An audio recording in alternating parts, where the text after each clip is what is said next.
আল্লাহর নবী জিজ্ঞাসা করলেন, কলিজার টুকরা মেরে, কি এমন অসুখ হয়েছে মা? আমি তোমার বাবা বৃদ্ধ হয়ে গিয়েছি, এই বয়সে বসে বসে সালাত পড়তে চাই না, দাঁড়িয়ে দাঁড়িয়ে পড়ি। মারে, এমন তোমার কি হয়েছে যার কারণে তুমি বসে সালাত পড়তে হয়?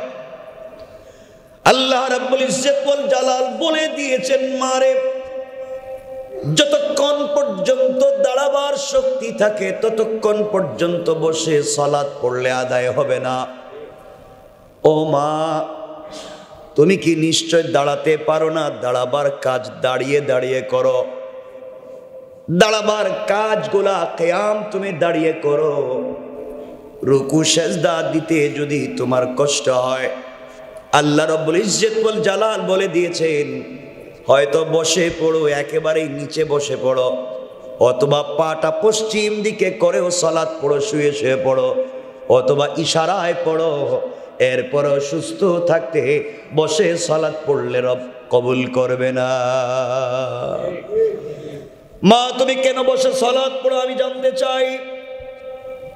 হযরতে ফাতেমা চোখের পানি ছেড়ে ডাক দিয়া বলেছেন, আব্বা, বসে সালাত পড়ি কেন তুমি আমাকে বলে দিয়েছো, আমার কাছে জানতে চাও আমি মা তোমার বসে কেন সালাত পড়ি? বাবা, এই পৃথিবীতে স্বামীর ঘরে যেদিন চলে যায় ওই দিন আপনি আমাকে জানিয়ে দিয়েছিলেন, ফাতেমা,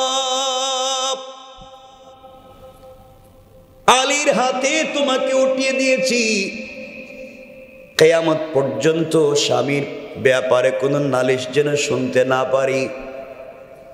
আপনি বলেছেন, বাবা, আপনার কথা তো আমার শিরোধার্য মানতে হবে। ও বাবা, আজ পর্যন্ত তোমার কাছে আলীর ব্যাপারে কোনো কথা বলি নাই। মাসের পর মাস চলে যায়, চুলায় আগুন জ্বলে না, কোনোদিন তোমার কাছে এসে বলিনি, আব্বা, আমি যে খাই নাই, তোমার ঘরে কি খাবার আছে? বাবা, খাবার না পেয়েও গভীর রজনীতে সেজদায় পড়ে আল্লাহকে ডাক দিয়ে বলেছি, আল্লাহ, বাবা আমাকে আলীর হাতে উঠিয়ে দিয়েছে, কিয়ামত পর্যন্ত তার ব্যাপারে কোনো নালিশ না করতে নির্দেশ দিয়েছে। আল্লাহ, সারা জিন্দেগি এভাবে কাটিয়ে দিতে চাই, খেয়ে না খেয়ে জীবন যৌবন শেষ করে দিতে চাই, আখিরাতে এক মিনিটের জন্য আমি তোমাকে হারাতে চাই না। আব্বা, এই জন্য আজকে বসে বসে সালাত পড়লাম। আমার পরনে আপনি যে কাপড় দেখতে পান, তোমার মেয়ে ফাতিমার ঘরে এর চাইতে আর কোনো দ্বিতীয় কাপড় নাই। আল্লাহু আকবার বলেন। ও বাবা, আমার পরনে আপনি যে কাপড় দেখতে পাচ্ছেন, ফাতেমার ঘরে কিন্তু দ্বিতীয় কাপড় আর নাই। বাইরে দুনিয়ার সাধারণ মানুষের কথা বলছি না, আমি তো জান্নাতি মহিলাদের নেত্রী হযরতে ফাতেমার কথা বলি। এক কাপড় পরেও যদি জান্নাতের লিডার আর নেত্রী হতে পারে, আমরা আজকে কত ফ্যাশন করে বেড়াই, কিন্তু জান্নাতের স্বাদ নিতে পারলাম না। তাদের এই গরিবি, তাদের এই কষ্টের জিন্দেগি তাদেরকে আল্লাহ থেকে দূরে রাখতে পারল না। নবীজি বলছেন, ফাতেমা কি বলবা বলো? ফাতেমা বলছেন, আব্বা, এই কাপড়ে কয়েকটা ছিদ্র আছে, কয়েকটা কাটা ছেঁড়া আছে, আমি যদি দাঁড়িয়ে নামাজ পড়ি ওই ছিদ্রগুলো আপনার চোখে পড়ে যাবে, কাপড় যে আমার ছেঁড়া এটা আপনার চোখে পড়ে যাবে। এই চোখে পড়ে যাওয়ার কারণে যদি আমার স্বামীর ব্যাপারে আপনার দিলে কোনো খারাপই কষ্ট চলে আসে, আমার শরীরের কাপড় ছেঁড়া এইটা দেখে যদি আমার স্বামীর সম্পর্কে আপনার কোনো ভুল ধারণা তৈরি হয়ে যায়, এই জন্যে আমার ছেঁড়া কাপড় যেন আপনার চোখে না পড়ে, এই জন্য আমি বসে বসে সালাত পড়লাম। আল্লাহু আকবার। বাবা এভাবেই জীবন কাটিয়ে দিতে চাই, এরপরেও স্বামী সম্পর্কে তোমার কাছে কোনো কথা বলতে চাই না। কারণ বাবা, স্বামী আমাকে ঠিকমতো খাবার দিতে পারলো কিনা, আমাকে কাপড় দিতে পারলো কিনা, আমাকে ভালো করে রাখতে পারলো কিনা, জিন্দেগিতেও তোমার কাছে কোনো কষ্টের কথা বলতে চাই না। কারণ রব যদি আমাকে এভাবে রেখেই খুশি হয়ে যায়, রব যদি দুনিয়ার জমিনে আমাকে এভাবে রেখে যদি খুশি হয়ে যায়, দুনিয়ার জমিনে এভাবে কাটাইয়া দিতে চাই বাবা, আখিরাতে কিয়ামতের দিনে আমি বাবার কাছ থেকে আলাদা থাকতে চাই না। আল্লাহু আকবার। আল্লাহর নবীজি সিজদায় পড়ে আল্লাহকে ডাক দিয়া বলছেন, আল্লাহ, আমার মেয়ে তোমাকে বুঝতে পেরেছে। আল্লাহর রাসূল বাড়িতে পৌঁছে গেলেন। একদিন ফাতেমা শুয়ে পড়লেন বিছানায়, এক পার্শ্বে হযরতে ফাতেমাকে শোয়ালেন, আরেক পার্শ্বে আলীকে ডাক দিয়া বলছেন, আলী, তুমিও যেমন আমার জীবনের শ্রেষ্ঠ সম্পদ, আমার চাচাতো ভাই, তরুণ বয়সের প্রথম সাহাবী, যুদ্ধের ময়দানের প্রধান সেনাপতি, আমার মেয়ে ফাতেমাও আমার কাছে জীবনের পুরো অংশের চাইতেও কম না।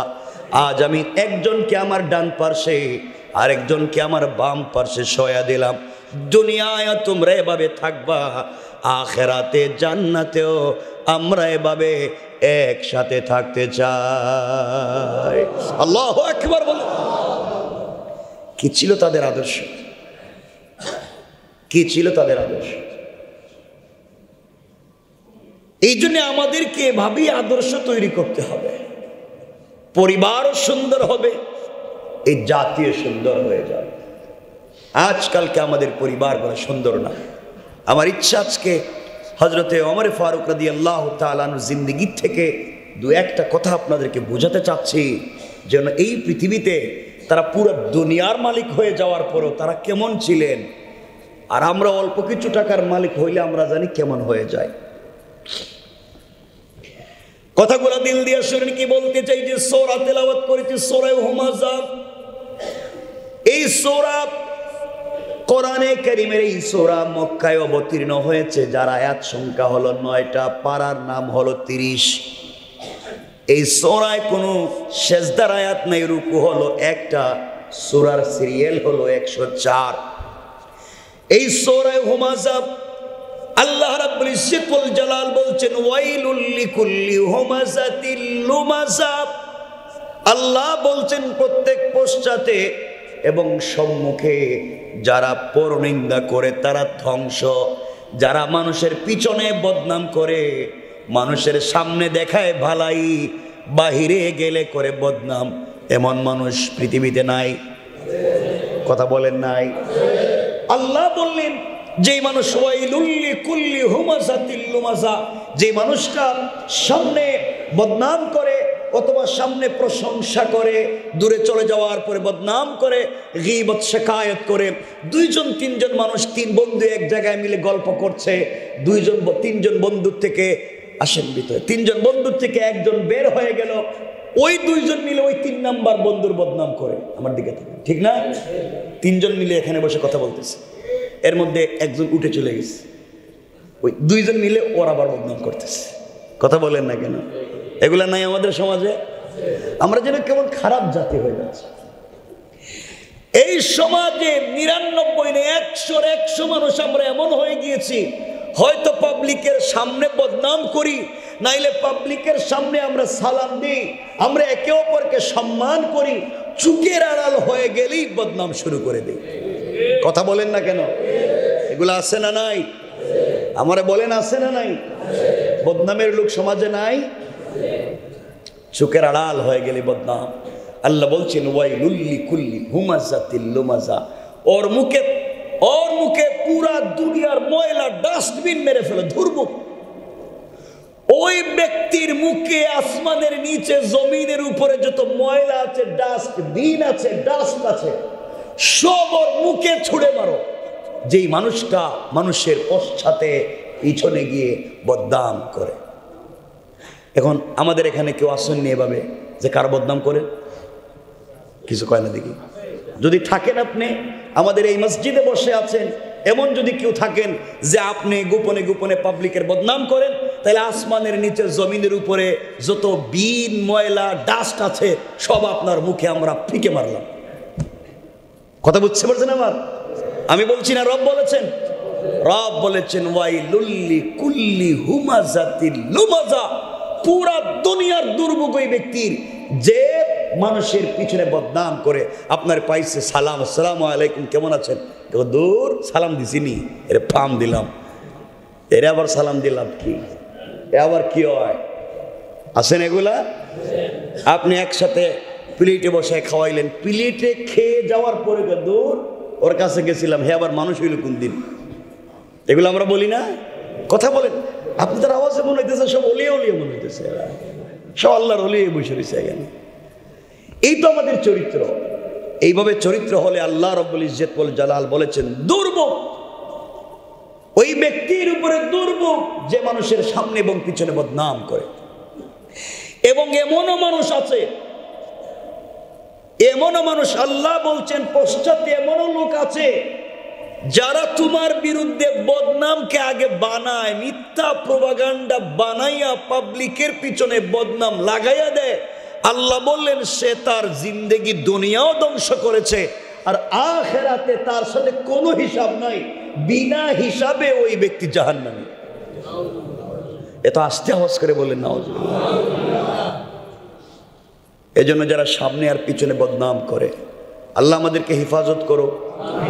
আপনারা তো আসতে বললেন। তাহলে আমরা পাইলাম প্রথমে দুর্ভোগ কার? যে বদনাম করে। দুর্ভোগ কার বলেন না আপনারা? যে কি করে? বদনাম করে। দেখবেন সার দোকানে বৈশা কিছু মানুষ, আল্লাহ সার দোকান তো এটা তো পুরা একবারই সংসদ ভবন, ওখানে যে আইন পাশ হয় না এরা সার দোকানে ফাঁস করে বেলায়। কথা বলেন না কেন? মসজিদে সালাতের আযান হচ্ছে, রব বলেছেন হাইয়া আলাল ফালাহ, কামিয়াবি আমার দিকে, কল্যাণ আমার দিকে। আল্লাহ বলছেন মি ইয়াউমিল জুমআতি ফাসসাউ ইলা যিকরিল্লাহি ওয়া যারুল বাই'। জুমার সালাতের যখন আযান হয়ে যায় দুনিয়ার ব্যবসা বাণিজ্য হারাম, আর এরা এই সময় সার দোকানে বৈশাও আরাম করে বদনাম করে খাওয়া দাওয়া করে। কথা বলেন না কেন? রব বলছেন হালাল না হারাম? এরপরে আয়াত আল্লাহ বলছেন আল্লাযী জামাআ মালান ওয়া আদ্দাদা। ওই ব্যক্তি দুর্ভোগ, এর মুখেও তোমরা ডাস্টবিন ফিকে মারো, এর মুখেও তোমরা ময়লা ফিকে মারো, যেই মানুষটা শুধু অর্থ পয়সা জমা করে আর গণনা করে। সম্পদ কি করে? কথা বললেন না? জমা করে। আল্লাযী জামাআ মালান ওয়া আদ্দাদা, সম্পত্তি জমায় আর গনে। এর কি করো? আর কিছু কইলেন না আপনারা? আপনারা মনে করতেন হুজুর আমরাই তো কাম করি, ডাস্টবিনকে আমাদের মুখে মারবেন? আমরা যেই কাজ করি, কথা বুঝবেন, এটা হচ্ছে হারাম পথে, ভুল পথে। হারাম পথে যদি কেউ সম্পদ, আপনি হালাল পথে সম্পত্তি জমা করতেছেন, ওটা আল্লাহ নিষেধ করে নেই। কোরআনের 4 নম্বর পড়ার প্রথম আয়াতে আল্লাহ বলছেন লান তানালুল বিররা হাত্তা তুনফিকু মিম্মা তুহিব্বুন। আমি আল্লাহ তোমাকে সম্পদ দিয়েছি, আর পৃথিবীতে ওই মানুষটি আমার সবথেকে বেশি প্রিয় যে আমার দেওয়া সম্পদ থেকে আমার রাস্তায় দান করে। আর একটু জোরে পড়েন না সুবহানাল্লাহ। আল্লাহ রসুলের এমন সাহাবী ছিলেন যে বাংলাদেশের মতো ভূখণ্ডকে 100 বার কিনতে পারতেন, এমন পয়সার মালিক ছিলেন। তাদের পয়সা তাদেরকে জান্নাত থেকে দূরে সরাতে পারে নাই, তাদের টাকা তাদেরকে জান্নাতের কাছে নিয়ে গিয়েছে। তারা যা টাকা পয়সা দিয়ে জান্নাত কিনে ফেলেছেন, আর আমরা পয়সা হলে জাহান্নাম কিনে ঘরে রাখি। কথা বলেন না কেন? পয়সা হয়ে গেছে সব ভুলে যায়। আল্লাহ বলছেন আল্লাযী জামাআ মালান ওয়া আদ্দাদা, এর মুখেও পুরো দুনিয়ার দুর্ভোগ আর ডাস্টবিন। যেই ব্যক্তি পয়সা জমায় আর গনে, শুধু গনে, কয়টা কইল? আল্লাহ হেফাজত করুক। এই দোষগুলো আমাদের ভিতরে নাই। আমার সাথে একটু কথা বলেন না কেন? আমারে বলেন এগুলো থাকার দরকার? একটু বলেন না ভাই, থাকা দরকার? এগুলো বাদ দিতে হবে। কত কথা মনে পড়তেছে, সব কথা তো বলা যাবে না। আমরা ভিন্ন ভিন্ন সময় আলোচনাগুলো নিয়ে আসবো। আল্লাহর রাসূল এমন ছিলেন, আমরা সারাদিন বলি আল্লাহ রাসূল গরিব ছিলেন, পেটে পাথর বাঁধছেন। রাসূলকে সারা জিন্দেগি পেটে পাথর বাঁধছেন? আল্লাহর রাসূলের পয়সার অভাব ছিল না, হাজার হাজার কোটি টাকার মালিক ছিলেন আমার রাসূল, কিন্তু তিনি সম্পদ জমাও করতেন না, গণনাও করতেন না। যখনই তার কাছে সম্পদ আসতো, সন্ধ্যায় আসলে ফজরের আগে তিনি বন্টন করে শেষ করতেন, সকালে সম্পদ আসলে সন্ধ্যার আগে বন্টন করে শেষ করে দিতেন। সুবহানাল্লাহ। হাজার হাজার কোটি টাকার মালিক ছিলেন আল্লাহর রাসূল, কিন্তু জমা করে রাখতেন না, দান করে দিতেন। আমরা দান করি না জমা করি? রাসূলের পয়সা ছিল, জমাইতেন না দান করতেন? আর আমরা বলেন না, আবার বলেন তো সবার পকেটে পয়সা আছে, হ্যাঁ? আর ওই তো এই যে আমরা এই যে মসজিদে যদি বলি ভাই আল্লাহর রাস্তায় একটু মসজিদে পয়সা দিন, ও হুজুর আজকে তো ছেঁড়া পয়সা নাই পকেটে, ছেঁড়াটা হইলে মসজিদে দিত। দিল খুলে আমরা দিতে পারি না, দিল খুলে দিতে পারি না। অথচ আল্লাহর রাসূল কখনো মসজিদের জন্য, কখনো জিহাদের জন্য যখন বলতেন পয়সা দাও, ওই একদিন বলছিলেন আল্লাহর রাসূল একবার যে পয়সা দেও, পয়সা নাই, যুদ্ধ হবে চান্দা দেও, মসজিদ হবে চান্দা দেও। হযরতে আবু বকর গড়ে যা পাইছে, থালা বাটি বাসন কাপড় সব গাট্টি গুল করে রাসূলের সামনে হাজির করে দিচ্ছে। এই আওয়াজে আরো জোরে বলেন সুবহানাল্লাহ। সব দিয়ে দিচ্ছে। হযরত ওমর সম্পদের অর্ধেক দিয়েছে। আপনি চিন্তা করতেছেন অর্ধেক মানে আমার বাড়ির চারটাকে দুটো দিয়ে দিন? এত কিছু দিতে তো কই নেই, পকেটের পয়সাটা দিলেই হয়। হযরত ওসমান সম্পদের 3 ভাগের 1 ভাগ দিয়ে দিয়েছেন। নারীরা নাকের ফুল, কানের দুল, হাতের ব্রেসলাইট সব আল্লাহ রাসূলের হাতে উঠিয়ে দিয়েছে। এটা আসতে বললেন? কিন্তু আমরা দিতে পারি না। আমি যদি বলি সব দেন, দেখবেন ওই যে খুঁজতেছে সুডো গুন্ডা, পয়সা গুনতেছে সুডো গুন্ডা, এটা দিয়ে বলছে। কষ্ট পাইলেন আমার কথায়? আমরা একটু মনোযোগ দিয়ে শুনেন কি বলতে। কথা যেহেতু মনে হইছে, এই কথাটা বলে দিতে আমার আলোচ্য বিষয় না, আমি আলোচ্য বিষয় অন্য জায়গায়। কথা যেহেতু মনে পড়েছে, দিল দিয়া শোনেন। আমরা ঘটনার দিকে যাব না। আল্লাহর রাসূল চাঁদা কালেকশন করতে লাগলেন, দাও পয়সা, জিহাদ যুদ্ধ হবে। যুদ্ধের ফান্ডে কিছুই নাই। সকল সাহাবীরা নিজের মতো করে দিতে লাগলেন, যে যা পারেন দিতে লাগলেন। মহিলারা নাকের ফুল, কানের দুল সব খুলে খুলে দিতে লাগলেন। ব্রেসলাইট গড়ে যা আছে সব আল্লাহর রাসূলের হাতে উঠাইয়া দিতে লাগলেন। দেখা যায় যুদ্ধের ময়দানে আল্লাহর রাসূলের হাতে কোনোভাবেই নারীরা পিছনে না, পুরুষেরা যা দিচ্ছে নারীরাও কাঁধে কাঁধ মিলিয়ে তা দেওয়ার চেষ্টা করল। একজন মহিলা ওই জায়গায় বসা ছিলেন, চোখ বন্ধ করে চোখের পানি ছেড়ে কান্না করে ডাক দিয়া বলেছেন, আল্লাহর রাসূলের হাতে যে যা পারে তা দিয়ে দে, আমার কাছে যে কিছুই নেই, আল্লাহ তুমি যে আমাকে কিছুই দিলা না। এই কথা বলে চোখের পানি ছেড়ে বাড়িতে পৌঁছে গেলেন। ঘরের ভিতরে গিয়ে দেখেন এক টুকরা রুটি আছে মাত্র, ইফতার করবার মতো এক টুকরা রুটি আছে, আর কিছুই নাই। তার ঘরে কোনো সম্পদ নাই। বিছানার উপরে তার একটা ছোট্ট বাচ্চা আছে, ওটাকে কোলে উঠাই আনিলেন। দৌড়াইয়া রাসূলের দরবারে যাওয়ার জন্য পরিশান হয়ে গেলেন। রাস্তায় গিয়ে আবু বকরের সঙ্গে দেখা। আবু বকর বলছেন, মহিলা দৌড়াও কই? মহিলা বলছেন, আবু বকর আজ আমাকে বাধা দিও না, আমি আল্লাহর রাসূলের কাছে যাই। সেরা কাপড় কুলে ছোট্ট বাচ্চা। আবু বকর চিন্তা করেছে ওই মহিলা বোধহয় আল্লাহর রাসূলের কাছে কোনো জিনিস চাইতে যায়, ভিক্ষা চাইতে যায় অথবা পয়সা চাইতে যায়। আবু বকর বলছেন, বোন রে গিয়ে কোনো লাভ নাই, আজ আল্লাহর রাসূল তোমাকে কোনো জিনিস দিতে পারবে না, কারণ নবীজি তো সাহাবীদের কাছে হাত পেতে বসেছেন। মহিলা বলছেন, আবু বকর রে, আমি আল্লাহর রসুলের কাছে কোনো জিনিস চাওয়ার জন্য আজকে যাই না, আমি যুদ্ধের ময়দানে আমার রসুলকে সহযোগিতা করবার জন্য চলে যাই। আল্লাহু আকবার। আমার বন্ধুগণ, এক পর্যায়ে কিছু দূর যাওয়ার পরে ওমরের সঙ্গে দেখা। ওমর বলছেন, মহিলা দৌড়াও কই? আল্লাহর রসুলের কাছে যাই, গিয়ে কোনো লাভ নাই, রসুল তোমার জন্য কোনো সহযোগিতা করতে পারবেন না।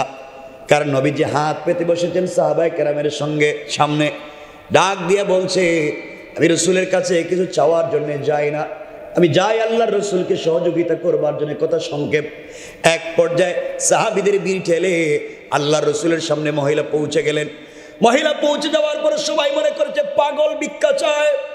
আল্লাহর রসুল বলছে, তুমি ভিড় ঠেলে কেন এসেছ?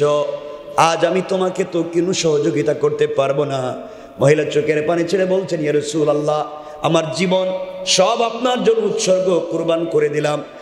আজ আমি আপনার কাছে কোনো জিনিস চাইতে আসি নাই, আজ এসেছি ইয়া রাসূলুল্লাহ, ইয়া হাবিবাল্লাহ, আমি এসেছি আপনাকে কিছু সহযোগিতা করতে চাই। আল্লাহর রসুল বলছেন, কি সহযোগিতা করবে? ইয়া রাসূলুল্লাহ, আমি ঘরে কোনো জিনিস পাইলাম না, এই মুহূর্তে ঘরের ভিতর থেকে আমার সন্তানটাকে নিয়ে এসেছি। দুনিয়ার জমিনে সবাই মিলে দান করে, খায়রাত করে, সাদাকা করে, আমি পারলাম না, আমি আমার কুলের সন্তানটাকে নিয়ে এসেছি। এই মুহূর্তে যুদ্ধের ময়দানে, যুদ্ধের ফান্ডে আমি আমার সন্তানটাকে দান করে দিলাম। আল্লাহু আকবার বলেন। আমার বন্ধুগণ, কথাগুলো দিল দিয়ে শুনেন, কি বলতে চাই? আল্লাহর রাসূল বলছেন, কি বলতে চাও মহিলা বলো? ডাক দিয়ে বলছেন, ইয়া রাসূলুল্লাহ, আপনার কাছে বলতে চাই, আমার স্বামী আপনার একজন সাহাবী, তিনি যখন যুদ্ধের ময়দানে আপনার ডাকে সাড়া দিয়ে জিহাদে চলে যান। ইয়া রাসূলুল্লাহ, আমার স্বামী যখন যুদ্ধের ময়দানে চলে যায়, ওই সময় আমি ছিলাম প্রেগনেন্ট, আমি ছিলাম গর্ভবতী। আমার স্বামী আমাকে বলেছিলেন, স্ত্রী রে, আল্লাহর রাসূলের ডাকে সাড়া দিয়ে আল্লাহর দ্বীনের জন্য জীবন দিতে যায়। ওই স্ত্রী, আমি যদি মরে যাই, শাহাদাত যদি কবুলার নসিব হয়ে যায়, তুমি একজন শহীদের স্ত্রী হয়ে যাবে, তার চাইতে বড় মর্যাদার পৃথিবীতে আর কিছু হতে পারে না। তোমার পেটে আমার একটা আমানত আছে, ছেলে হবে না মেয়ে হবে জানতে পারলাম না।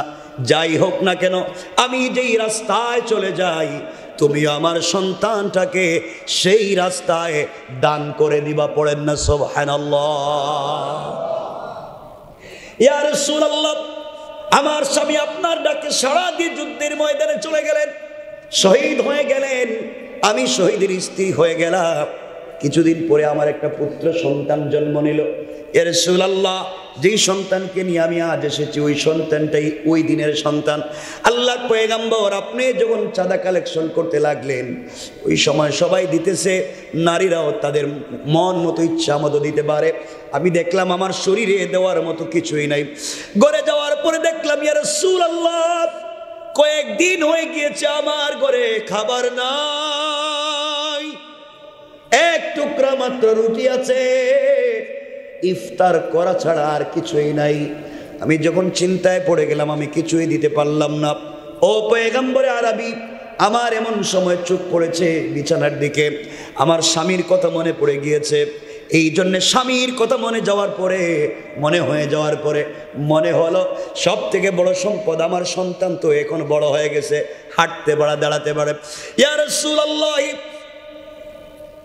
স্বামীর কথা মনে পড়েছে। স্বামী বলেছেন সন্তানটাকে এই পদে দিয়ে দেওয়ার জন্যে। আমি আমার সন্তানকে কোলে উঠাইয়া আপনার দরবারে নিয়ে এসেছি। এই মুহূর্তে সন্তানটাকে যুদ্ধের ফান্ডে আমি দিয়ে দিলাম। আল্লাহর রাসূল আশ্চর্য হয়ে গেলেন, সাহাবায়ে কেরাম আশ্চর্য, এই মহিলা পাগল কিনা, কি বলতে চায়, কি বলতে চায়? আল্লাহর রাসূল বলছেন, মারে বলো, এই বাচ্চাকে নিয়ে আমি কি করব? এই বাচ্চা যুদ্ধের ময়দানে শত্রুর মোকাবেলা করতে পারবে না, অস্ত্র ধরতে পারবে না। আর যুদ্ধের ময়দানে যেই সাহাবীরা অসুস্থ হয়ে যাবে, তাদের চিকিৎসাও দিতে পারবে না, নার্সিংয়ের কাজও করতে পারবে না। এই বাচ্চাকে নিয়ে তো আরো বিপদে, তাকে কুলে নিয়ে হাঁটতে হবে, একে নিয়ে আমি কি করব? মহিলা দাঁড়িয়ে গেলেন, চিৎকার করে বলছেন, ইয়া রাসূলুল্লাহ, আমি জানি আমার সন্তান যুদ্ধের ময়দানে অস্ত্র ধরতে পারবে না, এটা আমি জানি। সন্তান কাফেরের মোকাবেলা করতে পারবে না, তাও জানি। আমার সন্তান সেবা শুশ্রূষা করতেও পারবে না, তাও জানি। কিন্তু ইয়া রাসূলুল্লাহ, আপনাকে আমার জীবনের চাইতে বেশি ভালোবাসি।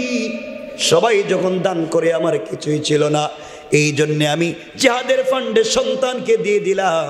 আপনি তো সাধারণ কোনো সেনা প্রধান না, যুদ্ধ হবে দূরে দূরে, আপনি মদিনায় বসে থাকবেন, আপনি এসি রুমে বসে বসে ঘুমাবেন, এমন তো হতে পারে না। ইয়া রাসূলুল্লাহ, যুদ্ধ যেখানে হবে আপনিও তো সেখানে সাধারণ সৈনিকের সঙ্গে ছুটে যাবেন। কাফেরেরা আপনার বড় দুশ্মন, ওরা আপনাকে দেখলেই আপনার দিকে তীর মারবে, নেজা মারবে, বল্লম মারবে, ইট পাটকেল নিক্ষেপ করবে। ইয়া রাসূলুল্লাহ, যেই দিক থেকে তীরগুলা বেশি আসবে ওই দিকে আমার সন্তানটাকে ঢাল বানাইয়া আপনি ধরে রাখবেন। তীরগুলো এসে আমার সন্তানের কলিজা বেদ করে পিছন দিকে বের হয়ে যাবে, আমার সন্তান চিৎকার করে শহীদ হয়ে যাবে, আর আমার সন্তানের শাহাদতের মাধ্যমে আমার কলিজার টুকরা বিশ্ব নবী বেঁচে যাবে। এর চাইতে বড় পাওয়া পৃথিবীতে আর হতে পারে না। আল্লাহু আকবার বলে। মুসলমানেরা, আমাদের সোনালী অতীতগুলা কেমন? এই কথাটা শুনবার পরে কাফেরদের গোয়েন্দা এখানে ছিল, বাদশাকে রিপোর্ট করছে, বাদশাহ পুরা দুনিয়ার সেনাবাহিনী নিয়ে এদের বিরুদ্ধে যুদ্ধ করে জয়লাভ করতে পারবে না, কারণ তোমার সেনাবাহিনী যুদ্ধ করে যুদ্ধে জয়লাভ করলে প্রমোশন হবে না ডিমোশন হবে, বেতন বাড়বে কিনা। আর মুসলমানের সন্তানেরা প্রমোশন ডিমোশনের জন্য, বেতন বাড়াবার জন্য যুদ্ধ করে না, বরং তারা তাদের বন্ধু বিশ্ব নবীকে ভালোবেসে কলিজার টুকরা সন্তানকে যুদ্ধের ফান্ডে দিয়ে দেয়। এদেরকে দুনিয়ার জমিনে যুদ্ধ করে হারানো যাবে না। আজ যদি এই মুসলমানের জাতি দাঁড়িয়ে যায়, আজ যদি এই সিংহের জাতি দাঁড়িয়ে যায়, এই বাংলাদেশের সার্বভৌমত্বের বিরুদ্ধে যারা হুমকি দেয়, উস্কানি দেয়, মিথ্যা কথা বলে, প্রোপাগান্ডা করে বাংলাদেশের বিরুদ্ধে, এই দেশের জওয়ানেরা আজও দাঁড়িয়ে গেলে পৃথিবীর কোনো কাফেরের ক্ষমতা নাই চোখ তুলে তাকাবা। এই কথা আমাদেরকে মনে রাখতে হবে। আমরা তো সেই জাতি, আজকে আমরা সিংহের জাতির থেকে ছাগলের জাতীয় বিষয়। আমার বন্ধুগণ, আমরা তো এমনই ছিলাম, আমরা এমনই থাকতে চাই। আমি এই কথাগুলো আজকের এখানে বলতে চাই না। মনে রাখবেন, যে যে দল করেন কোনো আপত্তি নেই, যার যা ভাল লাগে এটা আপনার পার্সোনাল ব্যাপার, করেন, কোনো আপত্তি নাই। কিন্তু বাংলাদেশটা সকলের, আমার আপনার সকলের, যে ছোট লোক বড় লোক সকলের এই দেশ, এই সুজলা সুফলা শস্য শ্যামলা স্বচ্ছ সুপ্রজ্জ্বল সোনার বাংলাদেশ ৫৬,০০০ বর্গ মাইল, এটা আমাদের কলিজার টুকরা মানচিত্র। এর দিকে যদি কেউ চোখ তুলে তাকায়, তার চোখ জায়গায় থাকবে না। আমরা তাদের অস্তিত্বকে বিলীন করে দিতে পারি। এজন্য তোমাকে আমাকেই সোচ্চার হতে হবে, দাঁড়াতে হবে। দেশটা আমাদের কলিজার টুকরা, এটা অংশ আমাদের। আমার বন্ধুগণ, এই জন্য আমাদেরকে দিন জিন্দা করতে হবে, দিলের ভিতরে দিনের প্রতি ভালোবাসা তৈরি করতে হবে। সাহাবায়ে কারাম যেমন করেছিলেন। আপনাদের কষ্ট হচ্ছে? কথাগুলো দিল দিয়ে শুনবেন, যে কথার দিকে নিয়ে যেতে চায়। আমাদের সাহাবীরা কেমন ছিলেন? রাসূল পাকের কলিজার টুকরা প্রিয় সাহাবী, আমাদের নেতৃস্থানীয় ব্যক্তিরা কেমন ছিলেন? সব যেন সোনালী অতীত হয়ে গিয়েছে। তারা ইনসাফ কায়েম করেছেন। সাহাবায়ে কেরাম জিন্দেগিতে ইনসাফ কায়েম করেছেন, পুরো জিন্দেগিতে ইনসাফ কায়েম করেছেন। হযরত ওমর, নাম শুনেন নাই মনে হয়? দু একজন নাম শুনছেন মনে হচ্ছে এটা আমাদের দেশের কোন ওমর মনে হয়, যে বাংলাদেশের টাকা বিদেশে নিয়ে বেগম পাড়ায় বাড়ি বানাইছে, এমন ওমর মনে হইতেছে। এমন ওমর না, রাসূল পাকের কলিজার টুকরা সাহাবী। চিন্তা করে, যে লোকটা যে লোকটা পুরো দুনিয়ার সব থেকে বড় কুখ্যাত যোদ্ধাদের একজন হযরত ওমর, যার সামনে কেউ দাঁড়িয়ে কথা বলতো না, যারে ভয় পাইতো ডাইরেক্ট আবু জাহাল। আবু জাহেল লিডারই করতো, কিন্তু ওমরে বড় ভয় পাইতো, কেন অত কারো কথা শুনে না, হঠাৎ আবু জাহেলেরই মাইরে দিব। এই জন্য কোনো পরামর্শে বসলে আগে ওমরের সাথে কথা বলতো, কারণ এই যে আবু জাহেল আর ওমর দুজনের নাম কিন্তু ওমর। আল্লাহু আকবার বললেন না? একজনের নাম ওমর ইবনুল খাত্তাব আর আরেকটার নাম ওমর ইবনুল হিশাম।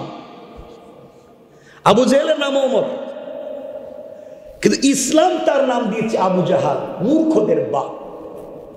তার বন্ধু ওমর ইসলাম বুঝতে পারলো, কিন্তু হে বুঝতে পারলো না। এজন্য ইসলাম তার নাম দিয়েছে আবু জাহাল, মূর্খদের বাপ, কিন্তু তার উপাধি ছিল আবুল হেকাম, হিকমতের লিডার। এত বুদ্ধি ছিল তার। ইসলাম তার নাম দিয়েছে, বলেন না, আবু জাহাল, মূর্খদের বাপ। যে কথা বলতে চাইলাম, হযরত ওমর কি ইনসাফ কায়েম করতেন, যার নাম শুনলে আল্লাহ রসুল বলছেন, ওমর যদি তোমার নাম কোথাও শোনা যায়, যে শয়তানের লিডার যেটা, অরিজিনাল শয়তান যেটা, ডাইরেক্ট তোমার দেখলেই রাস্তা ছেড়ে চলে যায়। না আলহামদুলিল্লাহ আরো পরে কইেন, আল্লাহু আকবার বলেন। রাসূল পাক সাল্লাল্লাহু আলাইহি ওয়াসাল্লাম একদিন মসজিদ থেকে সালাত পড়ে বাইরে হইছেন, খুব দ্রুত হাঁটতেছেন, সামনে দেখেন শয়তান আসতেছে, একবারে টাটকা যেটা, নির্ভেজাল, একবার ফরমালিন ছাড়া অরিজিনাল যে শয়তানটা, মেইন শয়তান, মানুষের সুরত দিয়ে আইতেছে, অরিজিনালটা। নবীজি বলে, যাক আসুক, আজকে কারে ধোঁকা দিতে যায় একটু দেখি, একটু কথাবার্তা বলি। অরিজিনাল শয়তান যেটা, যে আজাজিল ছিল, সে আসতেছে। নবীজি দেখলেন সেও আসে, রসুল দ্রুত গতিতে আসতেছে, রসুল তো নিচের দিকে তাকায় হাঁটতেছে। কিছু দূর হাঁটার পর দিকে শয়তানটা দেখা যায় না, অন্য রাস্তা দিয়ে শুধু দৌড়তেছে, দৌড়তেছে।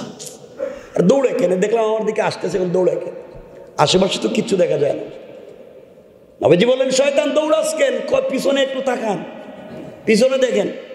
নবীজি পিছন দিকে তাকায় দেখেন হযরত ওমর আসতেছেন। আল্লাহু আকবার বললেন না? আমাদের একজন লিডার ছিলেন, আমাদের একজন নেতা ছিলেন হযরত ওমর, যাকে দেখলে শুধু দুনিয়ার কাফেররা ভয় পাইতো না, শয়তান তাদের লিডারও রাস্তা ছেড়ে দিত। ওমরের শুধু যে শয়তান ডরাইতো এটা না, আমাদের রসুলের স্ত্রী, আমাদের মা যারা ছিলেন, আম্মা জান, এরাও ওমরে ডরাইতো। রসুলরে কোনো জিনিস বলবার আগে বলতো, ইয়া রাসূলুল্লাহ, ওমর যেন না জানে, তাহলে বেজার লাগিয়ে দেব। সকল স্ত্রীর একদিন রসুলকে ধরছেন, ইয়া রাসূলুল্লাহ, আমাদের খাবারটা একটু বাড়াইয়া দেন। আর আপনি যেদিন আয়েশার ঘরে থাকেন, ওই দিন সাহাবীরা বেশি বেশি হাদিয়া তোহফা পাঠায়, আমাদের ঘরে থাকলে কম পাঠায়, আপনি বলে দিবেন সবার ঘরে সমান দিতে। নবীজি বলেন, কে হাদিয়া দিব কে দিব এটা একটা আমি জানি না, কার ঘরে থাকলে দিবে না দিবে আমি তো জানি না, এখন আমি কারে কি বলতাম? কয় না, আপনি বলা লাগবে, আপনি বলা লাগবে আমাদেরকে সমান করে, সবার ঘরে যেন সমান করে হাদিয়া দেয়। নবীজি বলেন, আমি তো পারবো না। নবীজির মেয়ে হযরতে ওমরের মেয়ে হাফসাও ছিলেন, তিনি বলছেন, ইয়া রাসূলুল্লাহ, আমরা সবাই কিন্তু ঐক্যবদ্ধ, আমাদের কথা শুনতে হবে। হঠাৎ রসুল শুনেন দরজাকে সালাম দিতেছে। নবীজি বুঝলেন হযরত ওমর, দরজা খুলে দিলেন, পিছনে তাকায় দেখেন স্ত্রী একজনও নাই, সব ভিতরে। ওমর এসে বলছেন, ইয়া রাসূলুল্লাহ, আমি কার কথা শুনলাম? আমার মেয়ে। ভিতর থেকে মেয়ে বলতেছেন, আম্মা জান হাফসা, বাবা আমি কিছু কই নাই, আমরা কিছু কই না, রসুল যা দিবে তাতেও রাজি। ওমর বলছেন, ইয়া রাসূলুল্লাহ, এরা যদি উল্টা পাল্টা করে সব একসাথে তালাক দেয়। আল্লাহ আপনার জন্য এর চাইতে ভালো ভালো নারী দুনিয়া রেখে দিয়েছেন। আল্লাহু আকবার। ভিতর থেকে আম্মা জানেরা বলছেন, ইয়া রাসূলুল্লাহ, আমাদের কিচ্ছুর দরকার নাই, যা আছে তা না দিলেও চলবে, কিন্তু ওমরের কথা আপনি শুনলেন না। তো ওমর তো এমন ছিলেন, আমাদের লিডার তো এমনই ছিল। হযরত ওমর ফারুক তেমন ছিলেন। মদিনার মসজিদে বাগে মসজিদে জুমার খুতবা দিচ্ছেন ওমর। একদিন জুমার খুতবা, হঠাৎ করে জুমার মিম্বরে দাঁড়িয়ে বলছেন, ইয়া সারিয়া আল জাবাল, ও সারিয়া, পাহাড়ের দিকে তাকাও, পাহাড়ের দিকে যাও, উপত্যকার দিকে নয়, পাহাড়ের দিকে যাও। সাহাবায়ে কেরাম মসজিদের মুসল্লিরা চিন্তায় পড়ে গেল, ব্যাপার কি? ওমর খুতবা দিতেছে, খুতবার আগে পরে কোনো অংশের সাথে সারিয়ার সম্পর্ক নাই। সারিয়া আজ থেকে কতদিন আগে পারস্যের বিরুদ্ধে যুদ্ধে চলে গেছে। সারিয়া বলে ওমর চিৎকার করে গেল। খুতবা শেষ হলো, ওমরকে জিজ্ঞাসা করা হলো, ওমর সারিয়া বলে চিৎকার করেন কেন? ওমর বললেন, সারিয়া তো যুদ্ধে মদিনার থেকে 800, 1000, 1200, 1400 মাইল দূরে। কত দূরে? 1200, 1400 মাইল দূরে যুদ্ধ করেন হজরতে সারিয়া। আর ওমর মদিনায়। টেলিফোন ছিল? টেলিফোনের লাইন ছিল? ওমর বলতেছেন, আমি দেখলাম সারিয়া যুদ্ধের ময়দানে কোন দিকে যাবে চিন্তায় পড়ে গিয়েছে, পাহাড়ের দিকে না উপত্যকার দিকে। আমি দেখলাম কাফেরেরা সারিয়াকে, তার সমস্ত বাহিনীকে ঘিরে ফেলতেছে মেরে ফেলবার জন্য। ওই জন্য আমি চিৎকার করে বলছি, সারিয়া পাহাড়ের দিকে উঠো। সাহাবায়ে কেরাম কয়েকজন চিন্তা করে দেখেন তো, পাগলামির তো একটা লাইন আছে। 1400 মাইল দূরে যুদ্ধ করে আর উনি মদিনার মিম্বরে চিৎকার করে। আচ্ছা 1400 মাইল দূর কি আওয়াজ যাওয়ার কথা? আপনারা তো আসতে বললেন, বলেন না যাবে? সাধারণ নিয়ম অনুযায়ী যাওয়ার কথা না। মদিনার মানুষ চিন্তা করলো, দূর যা কইছে তো কইছে, আমরা একটু পরীক্ষা করে দেখি। কয়েকদিন পরে তো সারিয়া যদি সত্যি বিজয় লাভ করে তো আসবেই। কিছুদিন পরে হজরতে সারিয়া বিজয়ী বেশে মদিনায় আসতেছেন। মদিনার উপকণ্ঠে সমস্ত মদিনার মানুষ অভ্যর্থনা জানাইতেছে আর ডাক দিয়ে বলতে, সারিয়া সত্য কথা বলো তো, অমুক তারিখের অমুক জুমাবার তোমরা কি কোনো উমরের কথা শুনছো? সারিয়া বলছেন, কসম রব্বে পাকের জাতের, ওই দিন তো আমরা পরাজয় বরণ করতাম, আমরা তো একবারে পরাজয়ের মুখে চলে গিয়েছিলাম। এমন সময় হযরতে ওমরের গর্জন চিৎকার শুনে আমরা পাহাড়ের দিকে গিয়েছি এবং যুদ্ধে জয় লাভ করেছি।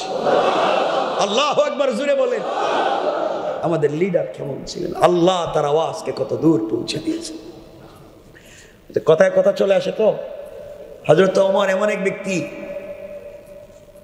ওমর তো এমন এক ব্যক্তি, রাতে কে কি স্বপ্নে দেখে ওমর দিনে বলতে পারে। বিশ্বাস হয় না? আসতে বললেন, বিশ্বাস হয় না? কথা তো বলছিলাম বলবো, কিন্তু আমাদের সময় কমে গেছে, মোটামুটি 15 হয়ে গেছে, সময় কমে যাচ্ছে না? আমার বন্ধুগণ, কথাগুলো দিল দিয়ে শুনেন। এবার কি বলতে চাই, ওমর কেমন ব্যক্তি ছিলেন ওই কথাটা বলবার জন্য আপনাদেরকে বলতে চাই, মনোযোগ দিয়ে শোনেন। হযরতে আলী রাদিয়াল্লাহু তাআলা আনহু ওমরের খেলাফত কালে একদিন গভীর রাত্রে স্বপ্নে দেখে,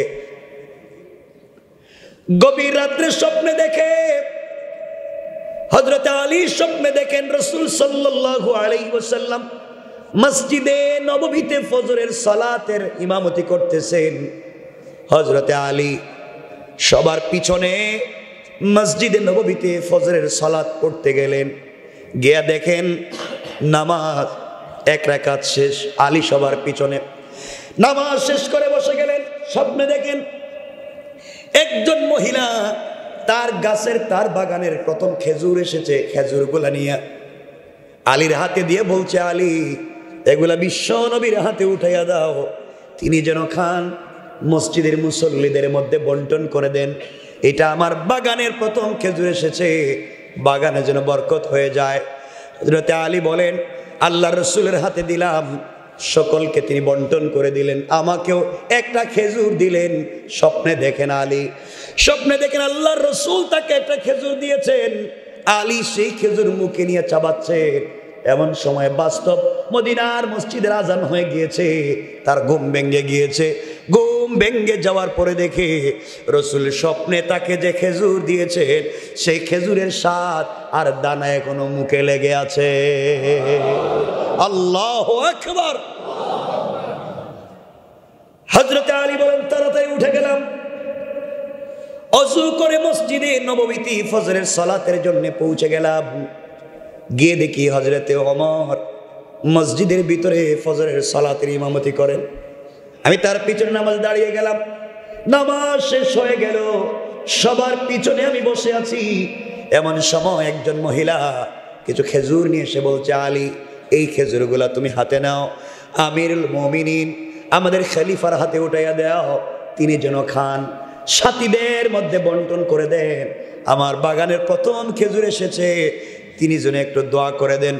হযরতে আলী বলেন, খেজুরগুলো হাতে নিলাম, বাস্তব হাতে নিলাম, ওমরের হাতে উঠাইয়া দিলাম, আর বললাম, ওমর এগুলো আপনি খান, সবার মধ্যে বন্টন করে দেন, মহিলার বাগানের জন্য দোয়া করবেন। ওমর সবাইকে বন্টন করে দিলেন, আলীকেও একটা খেজুর দিলেন। আলী খেজুর মুখে নিয়ে বলছেন, ওমর রে, খেজুরের তো চমৎকার স্বাদ রয়েছে, আমাকে কি আরেকটা খেজুর দেওয়া যায় না? আমি আপনার কাছে আরেকটা খেজুর চাই। হযরত ওমর দাঁড়িয়ে গেলেন, আর বলছেন, আলী শোনো, আল্লাহর রাসূল তোমাকে রাত্রে একটা খেজুর দিয়েছেন, আমি তোমাকে দুইটা দিতে পারি না। আল্লাহু আকবার বলেন। ওমর, আল্লাহর রাসূল তোমাকে একটা দিয়েছেন, আমি কেমনে দুইটা দিব? আলী সাজদায় পড়ে চিৎকার করে কাঁদতেছে, ওমরকে জড়ায় বলছে, ভাই আমি কি স্বপ্নে দেখলাম, শুধু স্বপ্নে দেইকা নামাজে আসছি, কারো কাছে তো বলি নাই, তুমি কেমনে জানলা? আল্লাহু আকবার বললেন না? আরো জোরে বলেন না আল্লাহু আকবার। চিন্তা করেন তাদের ঈমান কেমন ছিল, আর আমাদের ঈমান তো 500 টাকা দিলেই চেঞ্জ হয়ে যায়। কথা বলেন না কেন?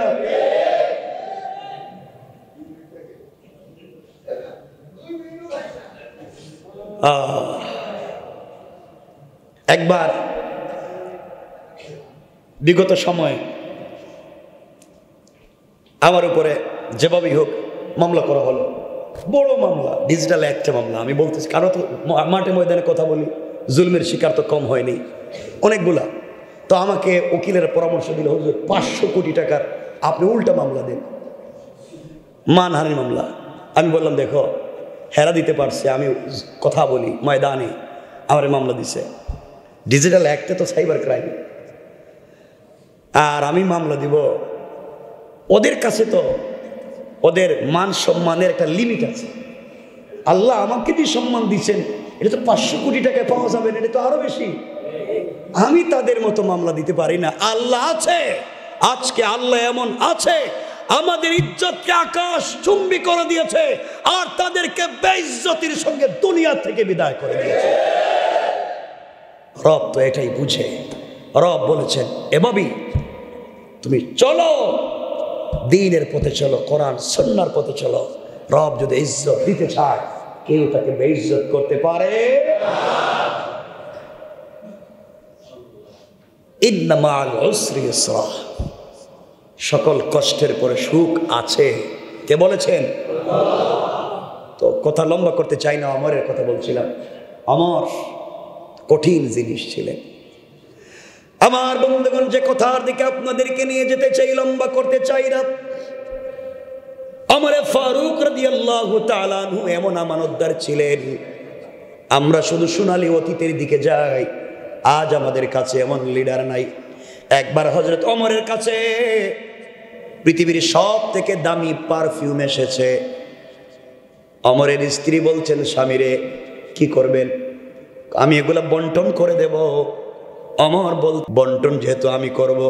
স্ত্রী বললেন, স্বামী আমার হাতে দেন, আমি এটাকে বন্টন করে দিই। আমার বলছেন, না না, আমার স্ত্রী বন্টন করতে পারবে না, আর কেউ দাঁড়াও। স্ত্রী ডাক দিয়ে বলছেন, স্বামী কেন নয়, আমি কেন বন্টন করতে পারবো না? ওমর বলছেন, স্ত্রী রে, তুমি এই পারফিউম আতর বন্টন করতে গিয়া তোমার হাতে যদি সামান্য আতর লেগে যায়, আর এটা যদি তোমার বডিতে লাগাইয়া দাও, এটা তো পাবলিকের আমানত, পাবলিককে দেওয়ার জন্য এসেছে। তোমার বডিতে যদি 1 জর্রা পরিমাণ লেগে যায়, আল্লাহর আদালতে তোমাকে জবাবদিহি করা লাগবে। আল্লাহু আকবার। 1 ফুটা আতর বডিতে লাগলে বলতেছে আল্লাহর আদালতে জবাবদিহি করা লাগবে। আর আমাদের সুরেরা আমাদেরকে খাইয়া একবারে শূন্য করে দিয়া বিদেশে বাড়ি বানাইয়া ছাড়ছে। চিন্তা করেন একটু, কেমন ছিল আমাদের লিডারেরা, ইসলামটা কেমন ছিল সমাজে। আমার বন্ধুগণ, কথাগুলো দিল দিয়ে শুনেন কি বলতে চাই।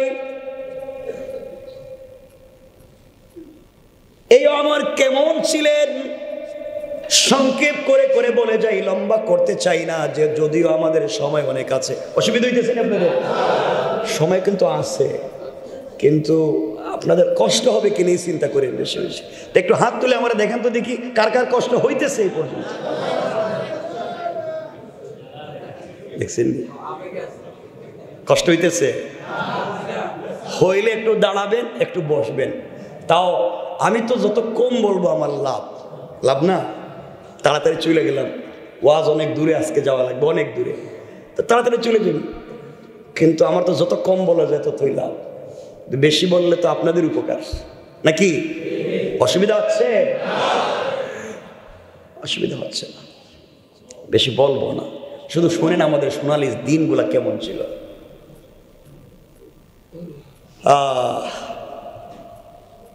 এক মিনিটে ঘটনা বলছি না, আমাদের সোনালী অতীত এমন ছিল, সাহাবায়ে কেরামের যুদ্ধে গেছেন আরব থেকে আজমে আফ্রিকায় গিয়া, শুনেন মুসলমানরা কয়েকশো আর কাফেররা 10 থেকে 50,000। লিডারের কাছে এসে বলছেন, লিডার, যার বিরুদ্ধে যুদ্ধ করতে আইছি হেরা তো কয়েক হাজার, আমরা যে কয়েকশো, ওরা তো পিষে আমাদেরকে মেরে ফেলবে। তিনি বলছেন, আমার সাথে আসো, নদীর পাড়ে আসো। নদীর পাড়ে এসে যেই নৌকা দিয়া, যেই জাহাজ দিয়া ওই পারে গেছিলেন, সবগুলো আগুন ধরে গেছে। বড় নাকি আপনি জ্বালাইয়া দিতেছেন কেন? জ্বালাইয়া দিলাম এই জন্য, তোমরা ভয় পাচ্ছ, ওরা শত শত লাখ লাখ হাজার হাজার, আমরা কয়েকশো, ওদের বিরুদ্ধে পারবো না, এই জন্য জ্বালাইয়া দিলাম। যুদ্ধ যদি আরম্ভ হয় তোমরা এই নৌকা দিয়ে পলায়ন করতে পারো। এখন জ্বালিয়ে দিলাম, পিছনে আমাদের সাগর আর সামনে কাফের, হয়তো জয়লাভ করব নচেত মরব, পিছনে যাওয়ার কোনো সুযোগ নাই, কারণ রব আমাদের সাথে আছেন। আল্লাহ সব জ্বালায় দিচ্ছে, পিছনে যাওয়া যাবে। আর আমাদের লিডারেরা কর্মীদেরকে গুলি বন্দুকের সামনে ফেলে দিয়া এরা সবার আগেই ভাগে। এরা নাকি লিডার হয়েছে। চুরিরও তো একটা লিমিট থাকা দরকার। আমার বন্ধুগণ, হযরত ওমর ফারুক রাদিয়াল্লাহু তাআলা আনহু কথা বলছিলাম, কেমন ছিলেন হযরত ওমর। এক পর্যায়ে একদিন, আপনারা জানেন হযরত ওমর মাঝে মাঝে মানুষের খবর নিতেন না, নিতেন না? বলেন না, খবর নিতেন। একদিন বাইরে হইছেন গভীর রাত্রে পাবলিকের খবর নিতে, শুনছেন আপনারা, আমি মিলাবার জন্য শুধু বলছি। আমার গভীর রজনীতে বের হলেন, কিছু দূর যাওয়ার পরে শুনেন দুইটা মহিলার কণ্ঠ তার কান পর্যন্ত সেদ করলো, বেদ করলো। মা বলতেছে, মেরে দুধের মধ্যে একটু বেশি করে পানি মিশা, বাজারে বিক্রি করা লাগবে। মেয়ে বলতেছে, আম্মা যার, এই রাষ্ট্রের খলিফা ওমর জানতে পারলে মাথা জাগায় রাখবে না। মহিলা বলতেছে, ওমর দেখতেছেনি, এই গভীর রাত্রে ওমর কোথায় আছে সে তো দেখতে পায় না, তুই দুধের মধ্যে পানি মিশা। মেয়ে বলতেছে, আম্মা জান, আমি দুধের মধ্যে কেমনে পানি মিশাতে পারি? ওমর না দেখলেও তো ওমরের সৃষ্টিকর্তা আল্লাহ দেখতে পায়। এই বিশ্বাসটুকু ঢুকাতে চায়, রব দেখতে পায়। এই যুগে তো দুধে পানি মিশাইতো, আর আমাদের যুগে পানিতে দুধ মিশায়। কথা বলেন নাই? পানিতে দুধ মিশাই বিক্রি করে দেয়, উল্টো হয়েছে কি? আমার বন্ধুগণ, আমার তার খাদেম আসলামকে বলছেন, আসলাম রে, এই বাড়িটা মার্ক কর, সকালে আসা লাগবে। আসলাম বাড়িটাকে মার্ক করে রাখলেন। ফজরের সালাতের পরে হযরত ওমর তার সন্তানকে বলছে, সন্তান আয় এখানে এক জায়গায় যাই। আব্বা কই যাইবেন? কই তোরে বিয়া করামো। আল্লাহু আকবার বললেন না? আরে ওর তো জানে, বাংলাদেশের লিডারের কথা কই না, পুরা পৃথিবীর অর্ধেকের লিডার। আল্লাহু আকবার বলেন। পুরা পৃথিবীর অর্ধেক, যার রাজ্যে সূর্য ডুবে না, এই ওমরের কথা বলতেছি। সকালবেলা ছেলেরে কয়, আয় তোরে বিয়ে করাবো। আব্বা আমার আবার কইলি, কয় আস না। যাইতে যাইতে গভীর রাত্রে মরুভূমির সেই ভাঙ্গা ঝুপড়ি ঘরের দরজায় পৌঁছে গিয়েছেন। দরজা নক করে বলছেন, বলেন না এই ঘরের ভিতরে কে আছেন? মহিলা বের হয়েছে। জিজ্ঞেস করলেন, গতকালকে আপনারা দুধ আর পানি নিয়ে যে কথা বলছেন সব আমি শুনছি, আমি ওমর। মহিলা বলছে, হুজুর ভুল হয়ে গেছে, শুধু মাথাটা জায়গায় রাখেন। ভুল হয়ে গেছে, ভুল করে ফেলেছি, মাথাটা ঠিক রাখেন, আর কিছু দরকার নাই। আমার বলছেন, মাথা ঠিক থাকবে কিনা পরে দেখবো। বলো তোমার মেয়েটা কোথায়? হুজুর মেয়েটারও মাইরেন না, আমারে মাইরে ফেলা।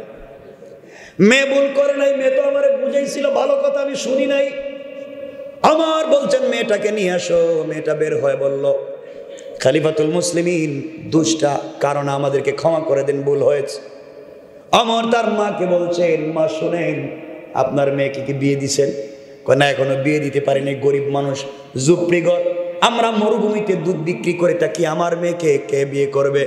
ওমর বললেন, আমার ছেলে আব্দুর রহমানকে নিয়ে এসেছি, আপনার মেয়েটাকে আমার ছেলের জন্য নিতে চাই।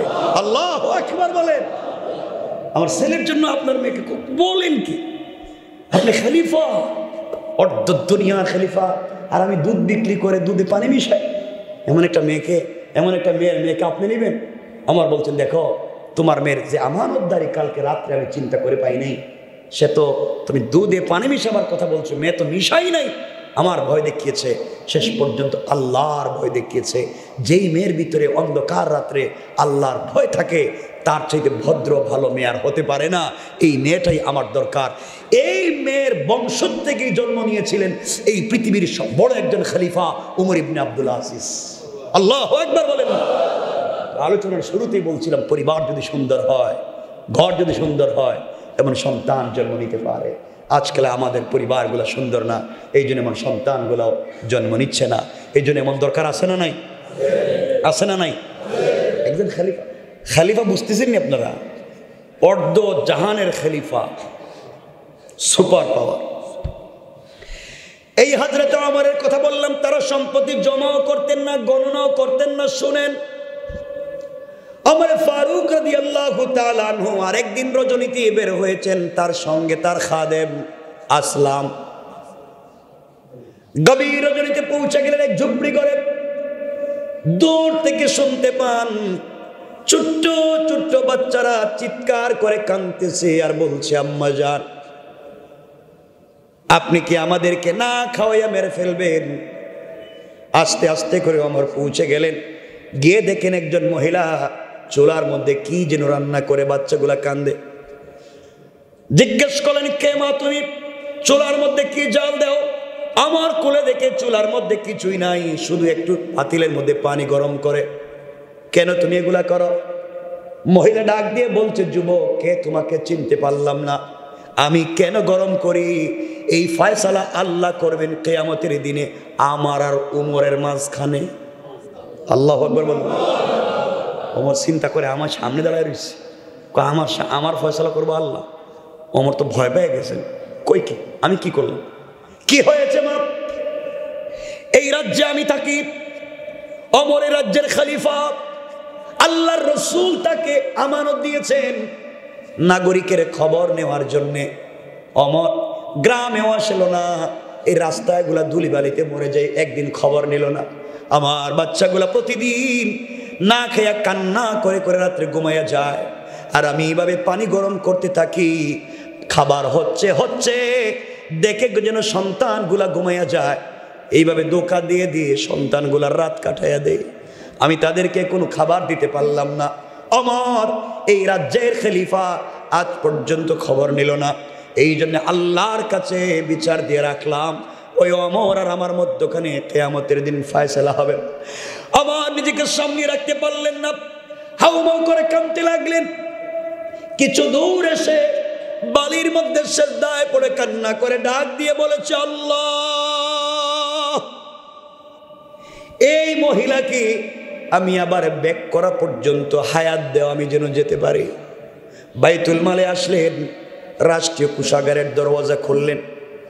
আসলামকে বলছেন, আসলাম রে, এখান থেকে আটার বস্তাগুলো আমার কাঁধে উঠাইয়া দে। আমার অর্ধ জাহানের খলিফা আসলাম বস্তাগুলা, আটা বস্তাগুলা আমার কাঁধে উঠাইয়া দে, জবের বস্তাগুলা আমার কাঁধে উঠাইয়া দে, কিছু সবজি দে, কিছু জিনিস দে। আসলাম বলছে, খলিফাতুল মুসলিমিন, আমিরুল মুমিনিন, আমি তো খেদমতের জন্য আপনার দরবারে হাজির, আপনার কাঁধে কেন উঠাবে? এগুলা তো আমার কাঁধে দেওয়ার কথা। হযরতে ওমর আসলামের কপালে চুম্বন করে বলছেন, আসলাম রে, কিয়ামতের দিনে গুনাহের বোঝা কি তুই আমার গুনাহের বোঝা কাঁধে নিবি নাকি? আমার গুনাহের বোঝা কি তুই কাঁধে নিবি? আসলাম যে দৃশ্য চোখে দেখে এসেছি, নির্ঘাত ওমর কিন্তু আল্লাহর আদালতে জাহান্নাম থেকে বাঁচতে পারবে না রে আসলাম। আমার কোনো রাজ্যের দরকার নাই, ক্ষমতার দরকার নাই, আমি পাবলিকের নাগরিকের জবাবদিহি নিয়ে কবরে যেতে চাই না। আসলাম আমার কাঁধে উঠাইয়া দে, আর না হয় বল কিয়ামতের দিনে জবাবদিহি তুই করবে। আসলাম ওমরের কাঁধে বস্তাগুলো উঠাইয়া দিয়েছে, ওমর হাঁটতে পারে না, এতগুলো ভার নিয়েছে। আসলাম পিছনে পিছনে যায় আর বলে আল্লাহ, একটা বার তাকাইয়া দেখো তোমার ওমর অর্ধ জাহানের খলিফা বিছানা ছেড়ে দিয়া, সব কি চেয়ার ছেড়ে দিয়া কোথায় যেন বস্তা নিয়ে যায়। যাইতে যাইতে মহিলার বাড়ির কাছে পৌঁছে গেলেন, গিয়ে বলছেন, মহিলা এই ঝুপড়ি ঘরের কাছে পৌঁছে গেলেন, গিয়ে বললেন মারে তুমি বসো, আমি রান্না করি। মহিলাকে বসায়া দিলেন, নিজের হাতে রুটি তৈরি করলেন, নিজের হাতে রুটি বানালেন, নিজের হাতে গোশতগুলা বোনা করলেন, সন্তানগুলাকে ঘুম থেকে উঠালেন, আর নিজের হাতে তাদেরকে খাইয়ে দিলেন। বাচ্চাগুলাকে নিজের হাতে খাইয়ে দিয়া, তাদের ঘরে সব কিছু দেয়া, বাচ্চাগুলাকে নিজের মাথায় হাত বলে বলছেন তোমরা আমার জন্য দোয়া করবে, আমার জন্য দোয়া করবে।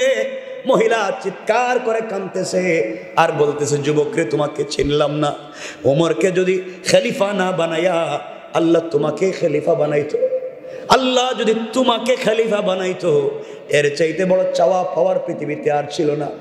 আমার চিৎকার করে বলছেন, মা এই কাগজটা হাতে নেন, আগামীকালকে আপনি ওমরের দরবারে যাবেন, ওখানে আমি থাকব, আপনার সব বিষয়গুলো আমি দেখব।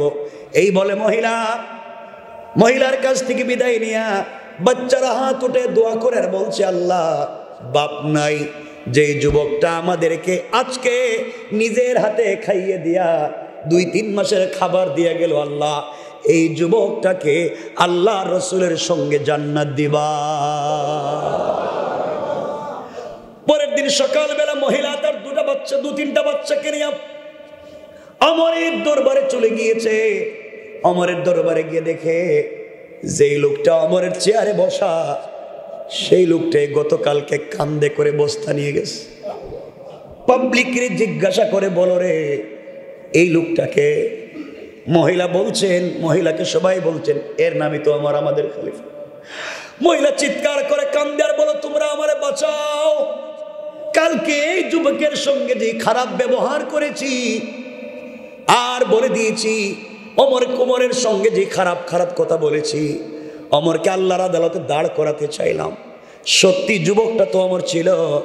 ওমর আস্তে করে মহিলাকে কাছে নিলেন, নিজের চেয়ার ছেড়ে দিলেন, বসায়া দিলেন চেয়ারে, হাতের মধ্যে চাবুক দিলেন, চাবুক দিয়া বলছেন, মা ঠিক মতো তোমার খবর নিতে পারি নাই। ওমর কেন আগে তোমার খবর নিতে পারলাম না? চাবুক তোমার সামনে রেখে দিলাম, যতক্ষণ মন চায় পিঠটা আমি খুলে দিলাম, পিটাইয়া রক্তাক্ত করে তুমি প্রতিশোধ নিবা। এরপর আমি ওমরকে কিয়ামতের দিনে আল্লাহর আদালতে আসামি বানাইও না।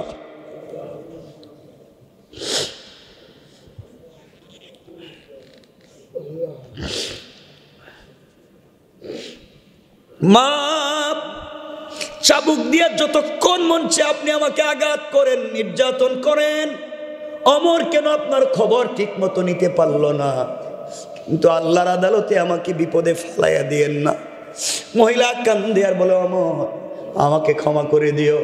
আমার বন্ধুগণ, লম্বা কথা সংক্ষেপ করে বোঝাতে চাই, ওমর কেমন মানুষ ছিলেন, আমাদের সোনালী অতীতগুলা কেমন ছিল, লিডারেরা কেমন আমানতদার ছিলেন, কেমন ভদ্র ছিলেন। সুতরাং এই বাংলাদেশ সহ গোটা দুনিয়াকে, বিশেষ করে বাংলাদেশকে সমৃদ্ধশালী সোনার বাংলাদেশ যদি বানাতে হয়, এমন ইনসাফওয়ালা আমানতওয়ালা রাষ্ট্র যদি তৈরি করতে হয়, একমাত্র উমরের মতো একজন খলিফার দরকার, রাষ্ট্রনায়কের দরকার। আমরা জুলুমের জায়গায় আরও জুলুম চাই না, আরেকজন আসবে আবার জুলুম করবে।